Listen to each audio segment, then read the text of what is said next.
She shared the only bottle of guaraná she had with a stranger sitting in the square, without imagining that this man was running from his own life, and that her gesture would change both their destinies forever. What happened next will make you look at strangers in a completely different way. The morning was muggy, and the sky, covered by gray clouds, seemed to announce a rain that couldn't decide whether to come or not. The central square was busy as always. Vendors setting up stalls, children running, elderly people watching the movement, students hurrying past. But in that sea of people, there was one person who seemed not to belong anywhere: Sofia. With her faded backpack, simple diner uniform, and hair tied up in a hurry, she walked quickly, clutching a freshly bought small bottle of guaraná to her chest. The only luxury she could afford before starting another 8-hour shift. It was her only moment of rest before work. She sighed, looking for an empty bench. She found one, but it wasn't truly empty. There was a young man sitting at the other end of the bench, hunched forward, hands on his face, as if trying to hide from the world. He wore ripped jeans, dirty sneakers, and a simple t-shirt. He looked tired and lost.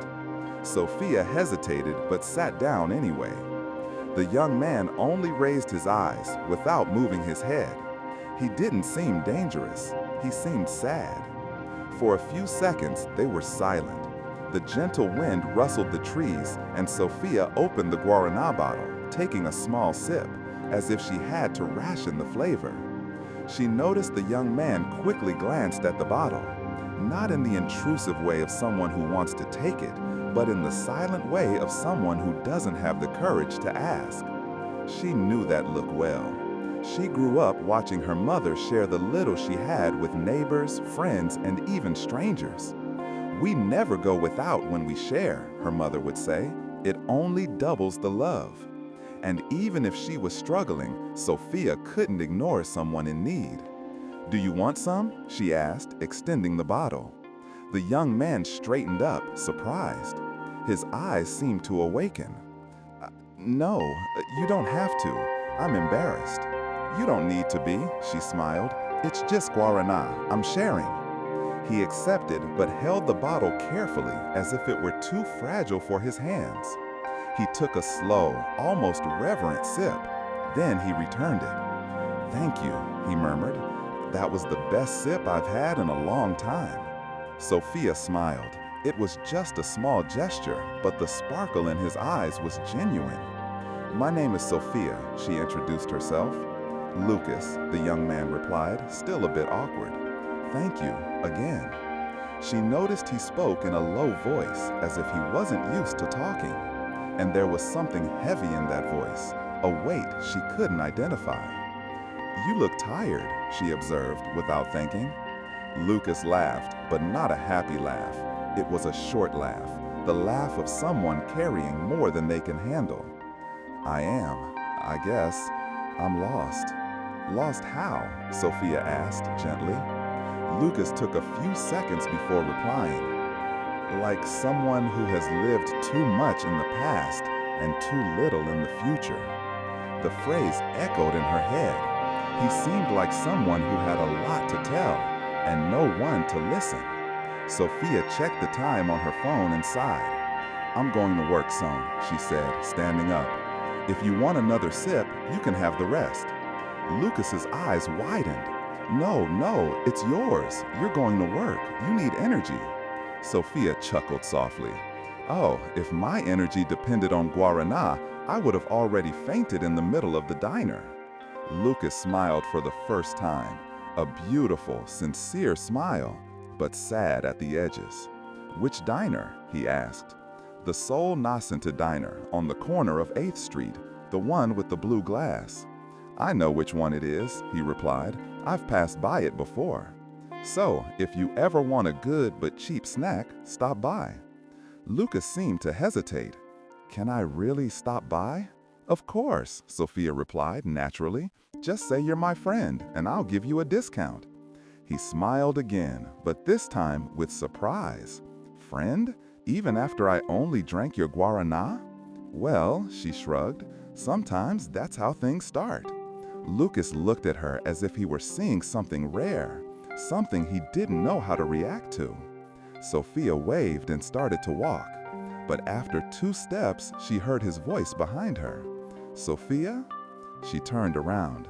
Lucas seemed lighter, but also apprehensive.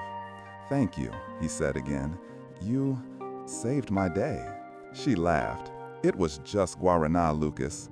But he shook his head. It wasn't just that. Sofia went to work with a heart a little warmer than usual. She didn't know. But that simple gesture was about to trigger a story much bigger than she could imagine. Because Lucas wasn't just a sad young man sitting in the square. And if she knew what he was running from, she might have thought twice before sharing her bottle with him. The afternoon shift started hectically, as always. Sofia barely had time to breathe between one order and the next. But around 4 p.m., while assembling an order of fries, she heard someone call out, "Sofia?" She turned around. It was Lucas, shy, holding an old backpack and 2 crumpled $10 bills in his hand. "Can I place that friend's discount order?" he asked, smiling crookedly. Sofia laughed. "Of course. What would you like?" He ordered a cheeseburger and a lemonade. Sofia prepared everything with extra care, and when Lucas sat down, she took advantage of the minutes the diner was empty to sit with him. "Do you live around here?" she asked. Lucas seemed uncomfortable. "Now, I don't know.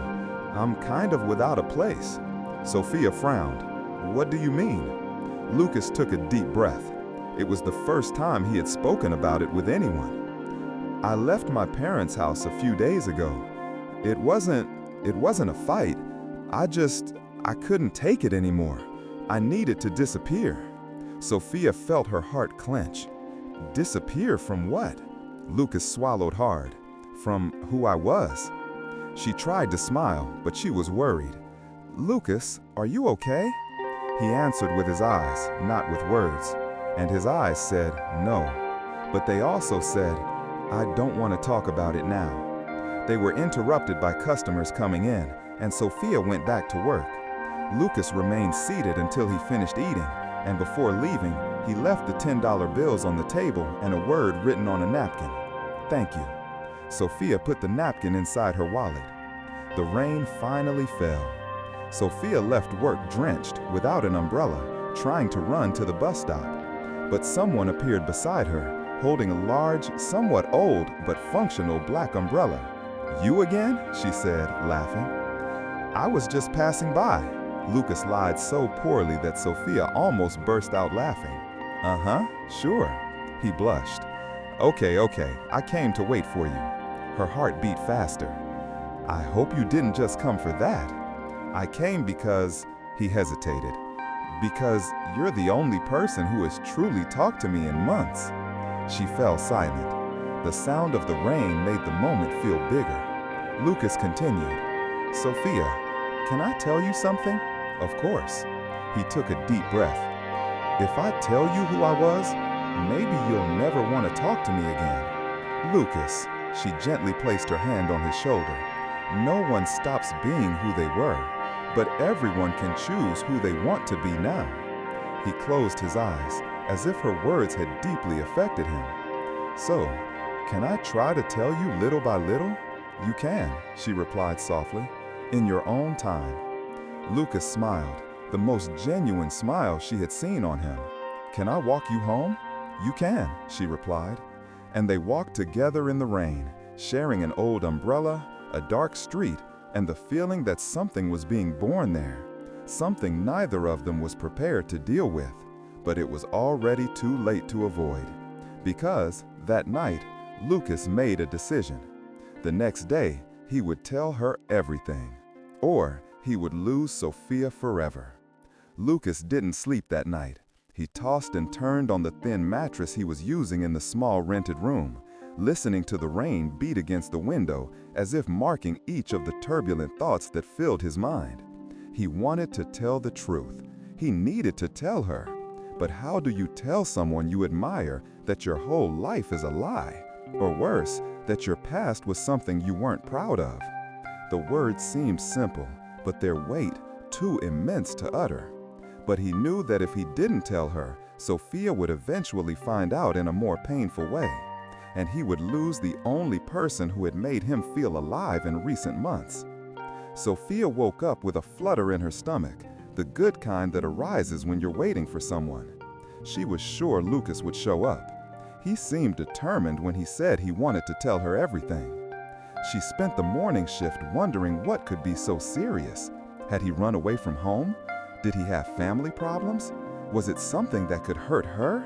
Her heart ached just thinking about it. But when 11 o'clock came, and then noon, and then 3 p.m., no sign of Lucas. She tried to convince herself that everything was fine, but each passing hour increased the tightness in her chest. She felt as though she had been stood up, and she hated feeling that way, hated being so vulnerable for someone she had known for so little time. "Calm down, Sofia," she repeated mentally. "He must have a reason." But a part of her, the part hurt by life, whispered, "You're just a good deed for him, nothing more." The diner was about to close when Sofia's phone vibrated. It was an unknown number. A spark ignited in her heart. She answered quickly. "Hello?" But it wasn't Lucas. "Hi, Sofia? This is Julia." "Julia?" Sofia sounded surprised. "I don't know anyone by that name." Her voice hesitated, as if she didn't want to continue. "I'm Lucas's sister." Sofia froze. "What happened to him? Is he okay?" On the other side, silence. Then a heavy sigh. "Not exactly," Julia replied. "Can you come here?" Sofia felt the world spin. "Where are you?" 18th Street, number 112. "It's important. I'll be there." 18th Street wasn't far, but the journey seemed endless. When she arrived, she found a simple yet tidy house with light-colored walls and a small garden. A woman with brown hair and a worried look opened the door. "Sofia?" she asked. "Yes. Are you Julia?" She nodded and led her inside. The smell of fresh coffee hung in the air, trying in vain to bring warmth to an environment that seemed heavy with tension. Sofia sat on the sofa and noticed that Julia's eyes were swollen, as if she had cried a lot. "What happened?" Sofia asked, her heart racing. Julia took a deep breath, as if gathering courage. "You met Lucas these past few days, right?" "Yes," Sofia replied, uncomfortable. "But I don't understand the reason for all this." His sister looked at her own hands. "He disappeared 3 days ago, without warning, without taking almost anything.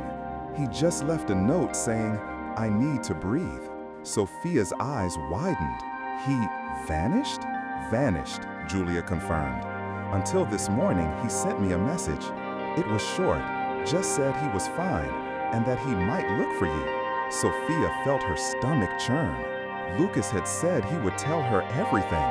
He was really trying. "Julia," Sofia said carefully, "did he say anything about me?" The woman smiled sadly. "He did. Too much." Sofia blushed. "What?" Julia leaned back, as if weighing her words. "He said you were the first person in many years who didn't treat him like he was something he didn't want to be." "I don't understand." "He said you saw Lucas, just Lucas." "Julia, who was he? Or who is he still?" Julia hesitated, and then she said, "Lucas didn't run away from his family, Sofia. He ran away from his own life, from the pressure, from the guilt, from expectations. He ran away from being who they expected him to be." "But who did they expect him to be?" His sister answered, her voice faltering. "The successor to an empire he never wanted to lead." Sofia felt her breath catch. "Empire?" Julia nodded. "Lucas is the son of the owner of Barioni Importacios, one of the largest distributors in the state." Sofia was paralyzed. She knew the name. Everyone knew it. "He is rich?" she asked in a whisper. "Very," Julia confirmed. "But he hates everything that comes with it. The meetings, the demands, the appearances, the suitors interested in money, everything." Sofia felt her heart beat faster. So fast it hurt.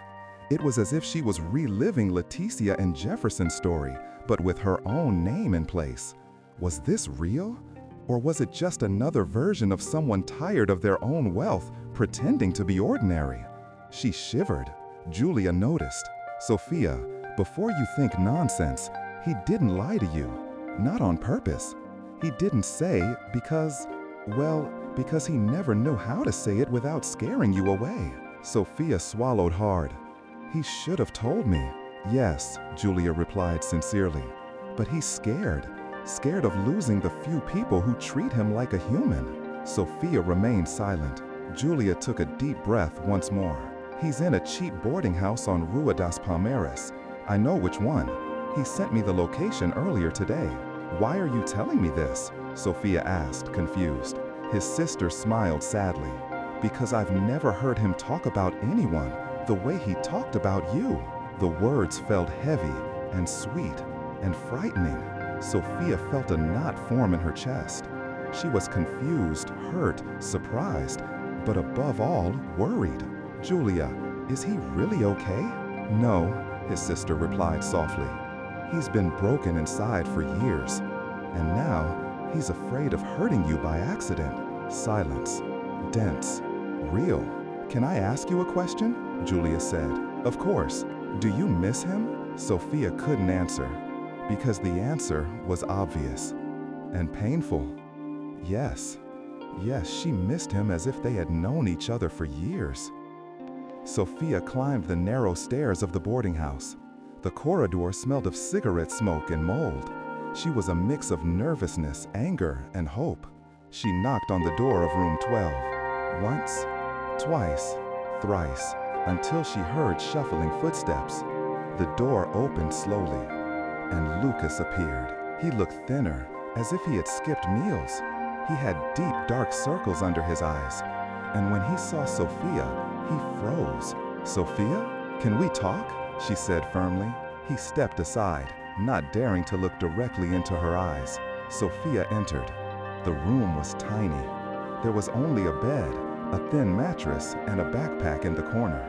He closed the door slowly. I was going to look for you today, Lucas murmured, his voice cracking. I swear, I just didn't have the courage. Your sister looked for me, Sofia said. Lucas's eyes widened. Julia? She shouldn't have. He ran a hand through his hair, nervous. She didn't have that right. She's worried about you. I am too. Lucas sat on the edge of the bed, his head down. Sofia, I'm sorry. I should have told you everything from the start. I should have trusted you. Sofia stood up, hugging her own arms, feeling the weight of it all. Then tell me now, she said, without hiding anything. Who are you really? Lucas took a deep breath and said, I am Lucas Barioni. My father is Roberto Barioni, owner of Barioni Importações, that large company that distributes electrical equipment and industrial parts.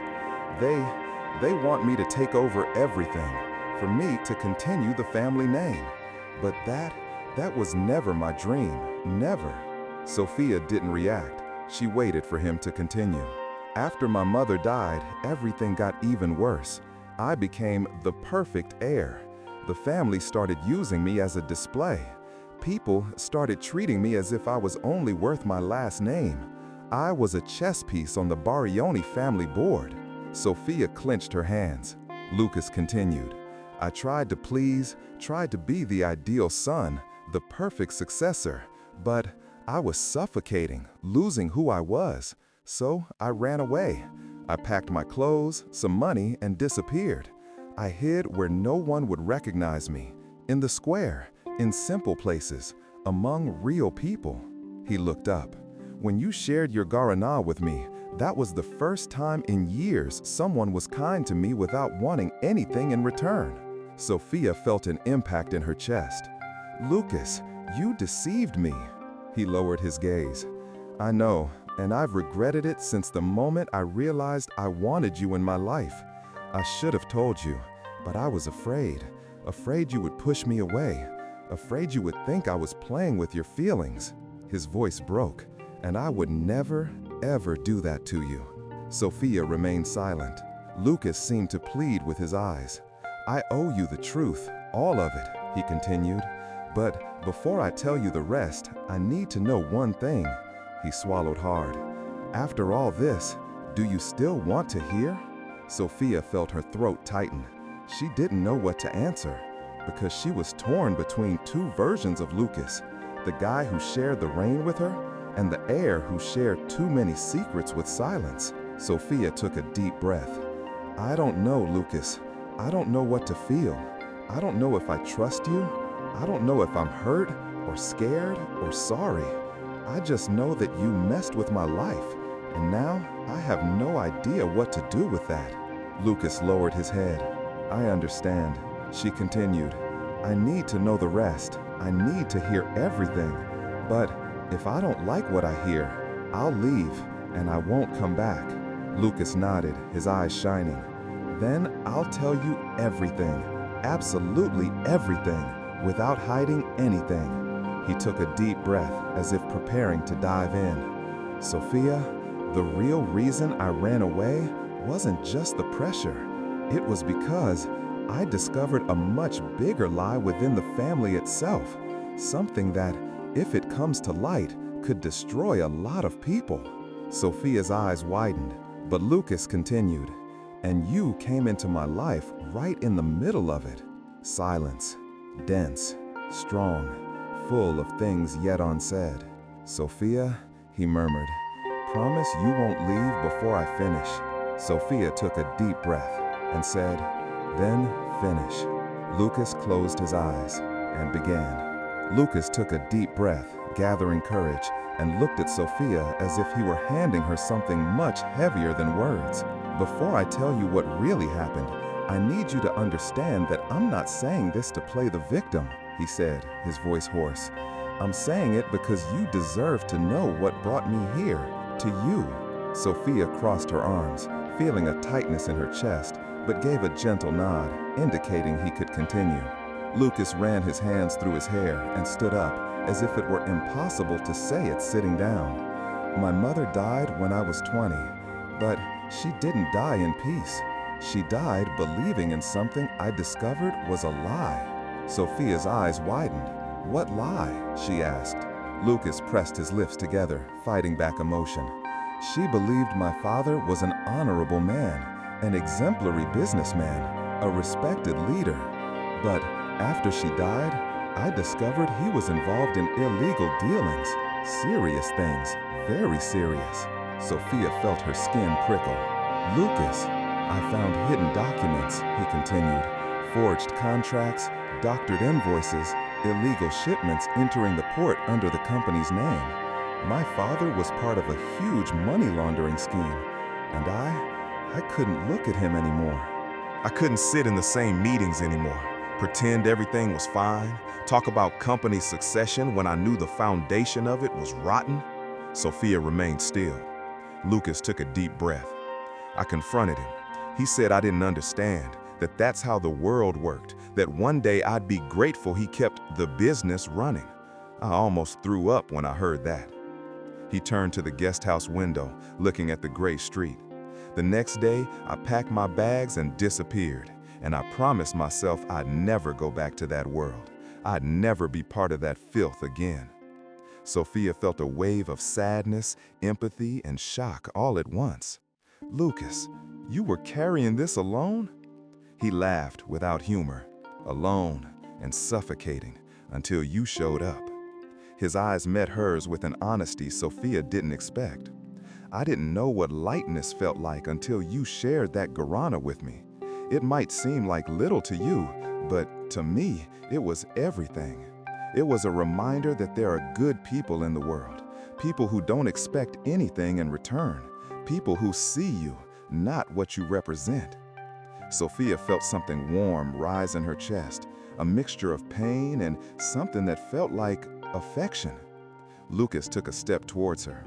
I was scared, Sofia, scared to tell you who I was and have you think I was like the rest of my family. Scared you'd look at me with interest, not with the same sparkle you had the day we met. Scared of losing you before I even had you. Sofia took a deep breath, trying to digest. Lucas, why tell me now? He swallowed hard. because you deserve the truth, because I can't stand living anymore, torn between who I was and who I want to be, because, he hesitated, because I care about you much more than I should, more than I try to avoid, more than I can hide. His voice wavered. And because, if you leave now, you'll take the only part of my life that's still worthwhile. Silence. Dense. Cutting. Real. Sophia felt her heart beating too fast.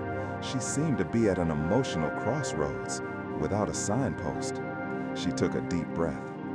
Lucas, I need to think. He nodded immediately, even with his eyes shining. I understand, he said. I didn't expect you to forgive me just like that, out of the blue.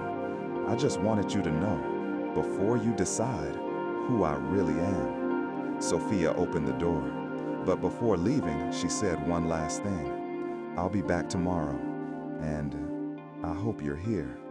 Lucas smiled, a small smile full of hope. I will be. Sophia couldn't sleep that night. She tossed and turned, walked around the house, made coffee at 3 in the morning, lay down, got up, and all she could think about was Lucas, his shy smile, his broken gaze, the weight he carried, the fears he confessed, the way he seemed to rebuild himself piece by piece when he was with her. She was torn.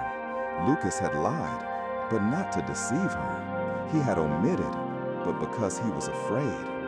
And Sophia knew how to recognize the difference between someone manipulative and someone broken. She knew pain, she knew loss, she knew survival, and she knew how rare it was to find someone who not only received kindness, but returned it. When dawn broke, she already knew her decision. The guest house seemed even older than the day before, but Sophia climbed the stairs with determination. She stopped at the door of room 12, took a deep breath, and knocked. Once. The door opened immediately, as if Lucas had been waiting there, leaning against it, unable to move away for even a second. Sophia, he said, with pure relief in his voice. I thought a lot, she began. I imagine so, he replied nervously. She took a deep breath. And I decided one thing. Lucas held his breath. I don't want to run from you. The relief in his eyes almost made her collapse. But, she added, I have some conditions. Lucas immediately agreed, whatever they are. Sophia raised a finger. First, no lies. Never again. Not even a half lie, not even convenient silence. Never again, Lucas replied firmly. Second, you'll have to sort out your life. Running hasn't helped you so far. Lucas nodded, his expression more serious. I know. I'll face everything. Third, she hesitated. I'm not ready to date you. Not yet. But I'm ready to walk beside you. Lucas smiled, a smile that seemed to free him from years of pain. Sophia, that's more than I expected. She took a deep breath. And fourth, I want to know who you really are. Not the heir, not the fugitive, not the broken boy. Just the Lucas who shared an umbrella with me. He lowered his head, emotional. You always see the best in me, he murmured. I just see you truthfully, she replied. Lucas looked up, still beaming. So, shall we start over? Sophia extended her hand. Let's. And he held her as if he were holding his own future. Lucas began to reorganize his life. He started talking to his sister again. He started therapy. He volunteered in social projects with underprivileged youth. He got a simple job in a mechanic's workshop, something he always liked but could never do when he was the heir. Sophia watched everything closely, cautiously, but also with pride. Lucas was rebuilding himself, not for her, but for him, and that was essential. But the peace didn't last forever. One day, Sophia was serving at the diner when a man in a suit entered. He looked around as if searching for someone. When he saw Sophia, he walked up to her. "Are you Sophia?" he asked with a firm voice. She frowned. "Yes, who are you?" He handed her an elegant card. Baroni Imports, Roberto Baroni. Sofia froze. "I am Lucas's father," he stated, "and we need to talk." They sat at the back of the diner. Sofia was tense, her hands were cold, her heart raced. Lucas's father seemed serious, but not hostile. "Sofia," he began, "my son started talking to me a few days ago, and he mentioned you." Sofia didn't respond. "He told me about the escape, about the fears, about the shame he felt for the company and for me." His voice faltered a little. "I didn't know he carried so much, not in this way." Sofia remained silent.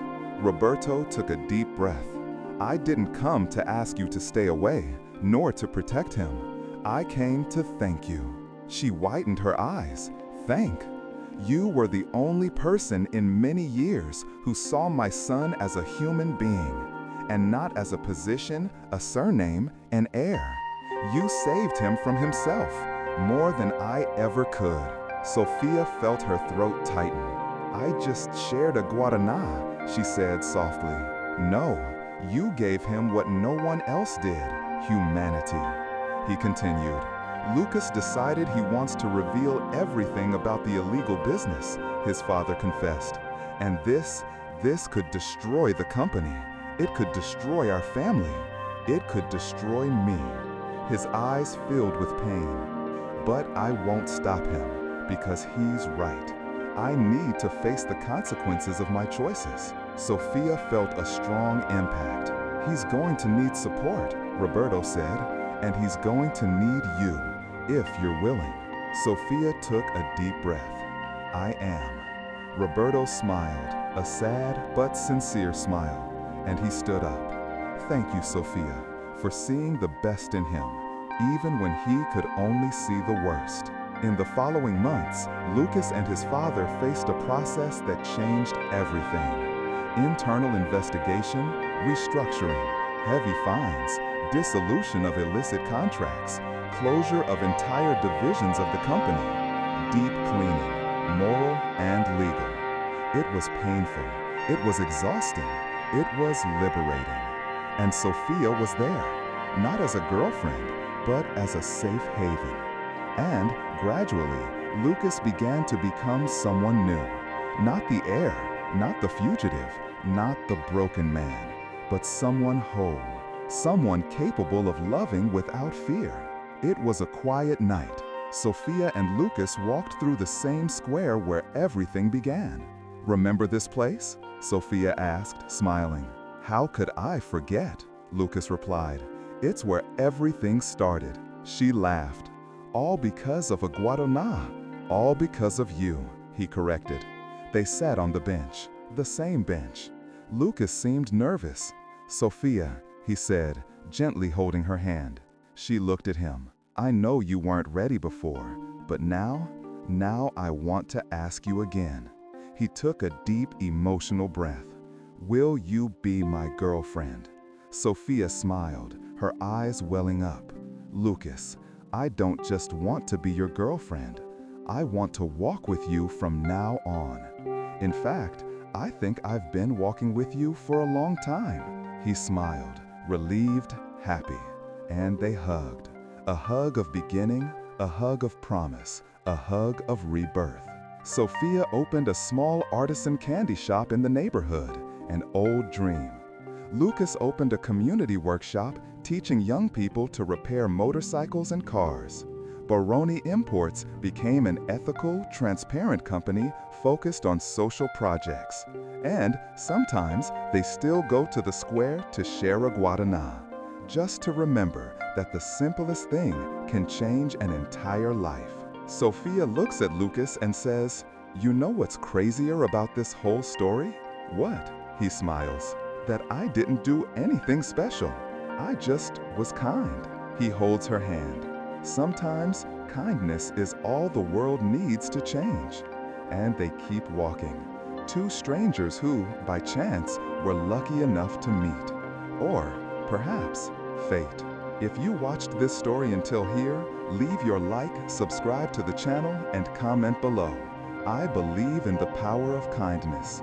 This helps the channel a lot and lets me know you want more emotional stories like this. And of course, share with someone who deserves to remember that a small gesture can change everything. Thank you for being here.